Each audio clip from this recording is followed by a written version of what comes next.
Vous savez pourquoi le Seigneur Jésus-Christ devait être Dieu? Il a posé la question et beaucoup pensaient qu'il était un prophète, beaucoup pensaient qu'il était un pasteur, et aujourd'hui il y a beaucoup qui pensent qu'il était plus qu'un prophète.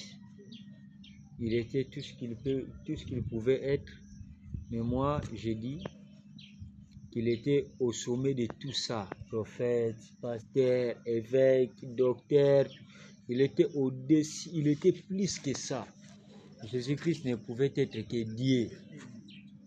Ah oui, c'est lui le véritable Dieu et la vie éternelle. C'est son humilité qui a fait qu'il se rabaisse jusqu'à ce niveau, jusqu'à prendre la forme d'un homme, souffrir, mourir pour un homme. C'était Dieu fait chair. Le grand Dieu, le créateur des cieux et la terre, c'est celui qui a voulu se faire fils pour appeler le Saint-Esprit comme étant son Père. C'était lui le Dieu, lui le véritable Dieu. Vous savez, il y a beaucoup de gens qui sont venus avec une spiritualité. Bon, on ne dit pas qu'ils étaient faux, hein? Non. En tout cas, ça, je n'ai pas dit. Et nous pouvons voir Kimbangu. Kimbangu est venu avec une spiritualité. Nous sommes au Congo central, nous connaissons l'histoire de Kimbangu. Je ne suis pas contre lui. Et si j'ai l'esprit de Dieu, je peux attester, disant que cet homme-là était un homme de Dieu, un homme envoyé de Dieu. Mais lorsqu'il est arrivé devant la mort, il n'est pas ressuscité. Prenons encore Bouddha. Il pouvait tout faire lorsqu'il était sur la terre, mais défier la mort, c'était difficile pour lui. Et il a voulu aller au ciel par l'enlèvement. Arrivé au sommet, il est tombé. Et jusqu'aujourd'hui, il n'est plus. Mahomet, vous savez, les Mahométans savent. Jusqu'aujourd'hui, il y a des chevals blancs qui ne font que changer chaque année. Parce que Mahomet leur avait dit qu'il mourrait, mais après quelques jours, il ressusciterait. Et lorsqu'il ressusciterait, il monterait sur un cheval blanc. Ils ont placé le cheval blanc devant sa tombe. Jusqu'aujourd'hui, le cheval blanc meurt. Ils ne font que changer.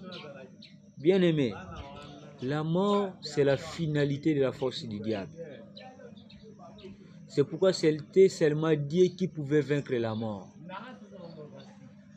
Nous, tous qui sommes nés d'une femme, qui avons été créés, vous savez, la mort était même au point de défier même le Seigneur Jésus-Christ. Mais comme il était Dieu, il connaissait la fin d'une chose dès avant le commencement. Il savait que la finalité du diable, c'est la mort. Alors lui voulait maintenant faire ce qui était au-dessus de la mort, ce qui pouvait vaincre la mort, et c'est la résurrection. Et jusqu'aujourd'hui, je vous dis, il y a un robot qui est plus fort que la mort, c'est la résurrection. C'est pourquoi, lorsque Jésus était mort, le diable avait acclamé, disant que je l'ai vaincu. Alors Jésus avait un plan. Ah, ça, j'aime ça. Il avait un plan. Vous savez, il arrive des fois, vous êtes devant une personne qui vous insulte. Rendez-vous humble, rendez-vous faible. Ne répondez pas. Il se dira, je l'ai vaincu, je suis plus fort que lui. Alors vous savez que le silence est plus fort que les bavardages. Votre Dieu vous a dit quoi? Gardez silence. Et moi l'Éternel, je combattrai pour vous. C'est ce que Jésus-Christ a fait. Il est allé accepter la mort, les tombeaux, le séjour des morts.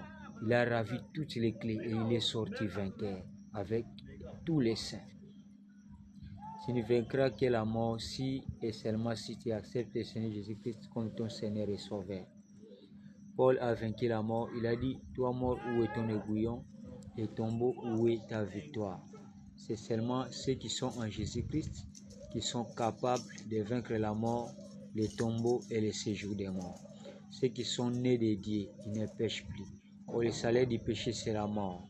C'est lui qui est capable de vaincre les péchés. Il est capable de vaincre la mort. Et la Bible nous a dit, il faut accepter le Seigneur Jésus-Christ comme son Seigneur et Sauveur. il passerait ou nous passerons de la mort à la vie. Alors nous ne mourrons plus.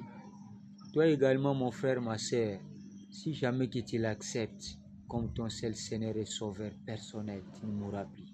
Tu seras passé de la mort à la vie. Et tu seras avec lui dans les lieux célestes en Jésus. Et Dieu te rendra parfait. Alléluia. Que le Seigneur bénisse.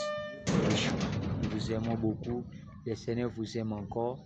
Quelles que soient vos erreurs, quels que soient vos péchés, quel que soit tout ce que vous avez pu commettre, même si vous n'avez jamais obéi à aucun commandement de la Bible, il est toujours là. Sa grâce coule encore. Il vous aime. Il vous acceptera malgré toutes les avortissements, tous les avortements, malgré la prostitution, malgré la débauche, malgré tout ça, les vols, tout ce que vous avez, des crimes que vous avez commis, il est toujours là, lent à la colère et riche en bonté. Sa grâce coule encore. Que le Seigneur vous bénisse. Grâce, blessing.